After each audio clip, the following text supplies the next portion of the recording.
नमस्कार, आप देख रहे हैं न्यूज नेशन। मैं हूं पिनाज त्यागी। कोरोना काल में ये दूसरी बार होगा जब भगवान जगन्नाथ रथ पर सवार होकर भाई बलभद्र और बहन सुभद्रा के साथ नगर भ्रमण के लिए निकलेंगे। कोरोना गाइडलाइंस की वजह से इस बार भी रथ यात्रा बिल्कुल अलग अंदाज में दिखने वाली है। रथ को खींचने का जिम्मा भगवान जगन्नाथ के सेवकों को दिया गया है, जो रथ खींचने से पहले वर्जिश करके कैसे खुद को फिट रख रहे हैं और कैसी हैं तैयारियां, देखिए इस रिपोर्ट में।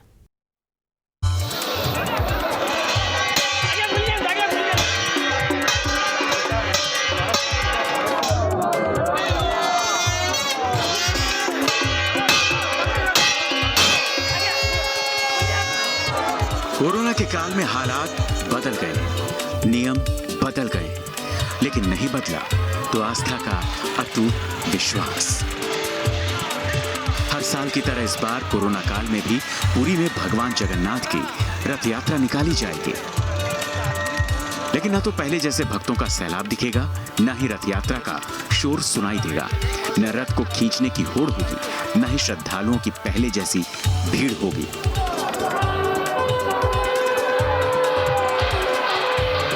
12 जुलाई यानी सोमवार को पुरी में भगवान जगन्नाथ की रथ यात्रा शुरू होगी।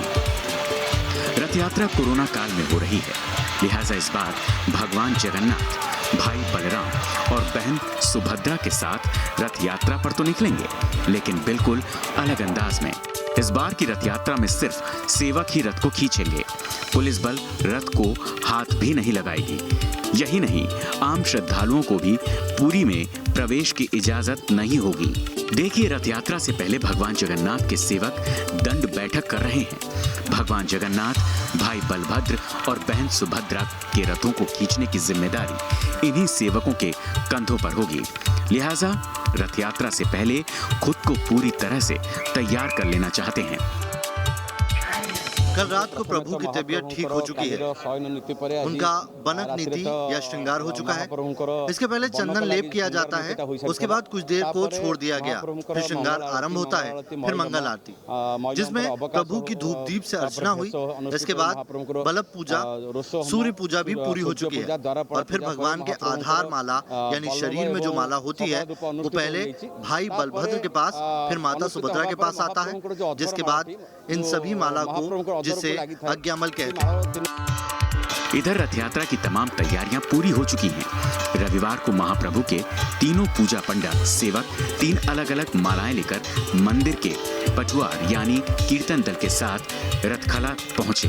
रथखला वो जगह होती है जहां भगवान के तीनों रथों का निर्माण होता है। माला पहुंचते ही रथ बनाने वाले मुख्य महाराणा ने तीनों रथ पंडित सेवकों को सौंप दिए। तमाम धार्मिक विधि विधानों को पूरा करने के बाद रथखला में तैयार खड़े तीनों रथ को खींचकर सिंह द्वार के सामने लाया गया।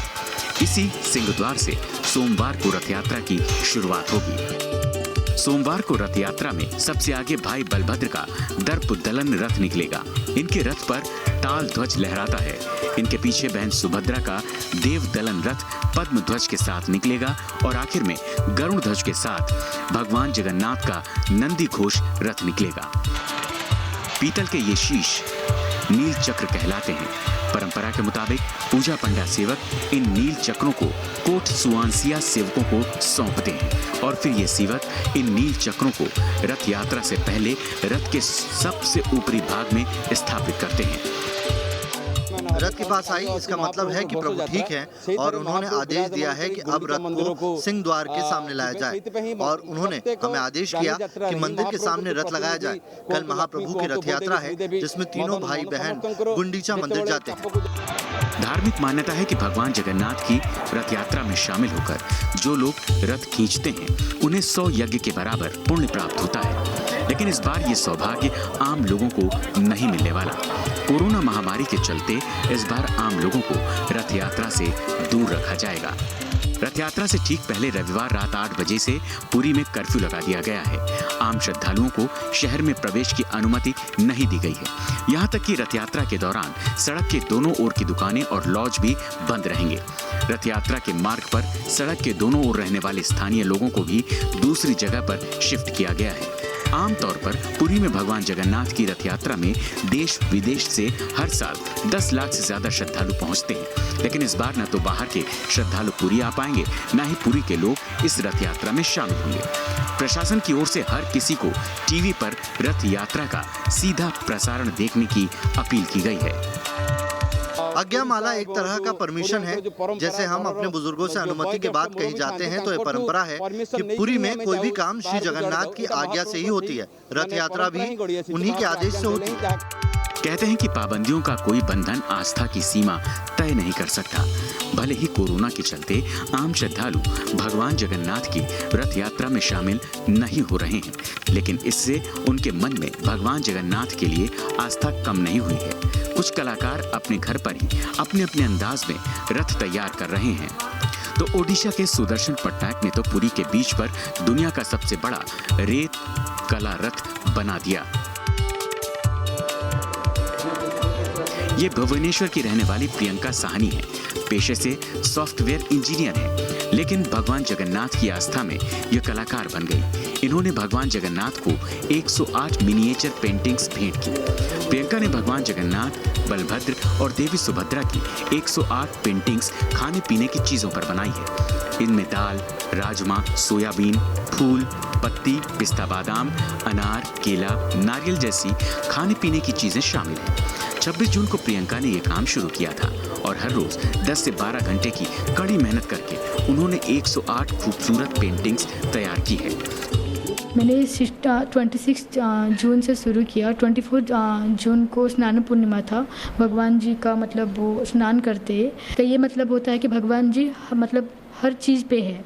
भगवान जी मतलब सारे चीज़ में है और भगवान जी मतलब हम जहाँ भी देखते हैं ना भगवान जी उधर है।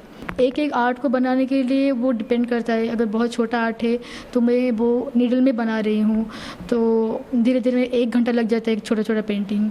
और फिर थोड़ा मतलब जो थोड़ा सा बड़ा है या थोड़ा सा इंटीग्रेट डिज़ाइन है वो मुझे 10 घंटा लग जाता है। 10 घंटा, 8 घंटा, 5 घंटा ऐसे लग जाता है।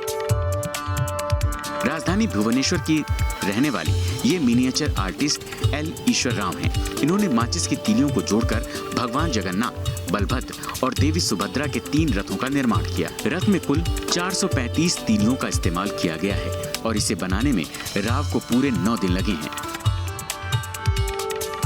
टोटल इसमें मैं 435 मैच स्टिक्स यूज करके ये जो रथ 3 रथ बनाया हूँ और इसका हाइट है 4.5 इंच और इसका जो बाउंड्री वाल है वो मैं धागा से रस्सी से बांधा हुआ है और बाकी इसका अंदर जो मूर्ति है वो नीम की लकड़ी से मैं बनाया हूँ। उसका हाइट है 1 इंच।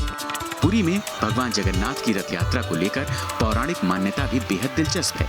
कहा जाता है कि भगवान श्री कृष्ण की बहन सुभद्रा एक बार अपने मायके से लौट रही थी। मायके लौटने पर वो अपने दोनों भाई कृष्ण और बलराम से नगर भ्रमण की इच्छा जताने लगी।